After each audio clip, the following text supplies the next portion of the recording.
সবাইকে শুভ দুপুরের শুভেচ্ছা। এখন তো মোটামুটি সকলের ঘরেই কম বেশি পাকা আম রয়েছে। এই তো আর কয়েকটা দিন দেখতে দেখতেই এই আম নাই হয়ে যাবে বাজারে। ঘরে থাকা আমগুলো অনেক সময় দেখবে খুব নরম হয়ে যায়, কেটে খাওয়া যায় না। তখন খোসাটা ছাড়িয়ে মুড়ি বা রুটির সাথে মেখে খেতে হয়। এই নরম আমগুলো দিয়ে কিন্তু অনেক রকম মুখরোচক রেসিপিও বানানো যায়। তেমন একটা রেসিপি আজ আমি করে দেখাবো। এটা কিন্তু সম্পূর্ণ আমার নিজস্ব রেসিপি। প্রথমে আমি নিয়ে নিয়েছি চালের গুঁড়ো, রুল ময়দা, চিনি, সুজি আর পাকা আম। আমগুলো ছাড়িয়ে ভালো করে আমি ফেটিয়ে নিয়েছি। আর দিয়েছি গোলমরিচ গুঁড়ো, এলাচ গুঁড়ো, বেকিং সোডা আর চুপি চুপি বলে রাখি, যে কোনো মিষ্টি জিনিসে না 1 চিমটে লবণ দেবে, টেস্ট দারুণ আসে, সেটা পায়েস হলেও দেবে। এবার একটা বড় পাত্রে সব উপকরণগুলো নিয়ে ভালো করে ফেটাতে হবে, খুব ভালো করে কিন্তু ফেটাতে হবে।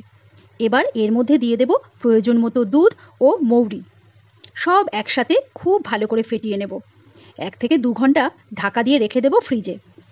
তারপর আমাদের যখন খাওয়ার ইচ্ছে হবে কড়াইয়ে সাদা তেল গরম করে ভেজে নেব। দুপিঠ খুব অল্প আঁচে ধৈর্য ধরে ভাজতে হবে। এ ধরনের যে কোনো ভাজা অল্প আঁচে ভাজলে ভেতরটা কাঁচা থাকে না, খেতেও খুব ভালো হয়। আমি চিনিটা খুব বেশি দিই না, কারণ আম যেহেতু মিষ্টি, সেই জন্য বেশি চিনি দিলে ভীষণ ক্যাটকেটে লাগে। অল্প মিষ্টি দিয়ে করবে, দারুণ লাগবে খেতে।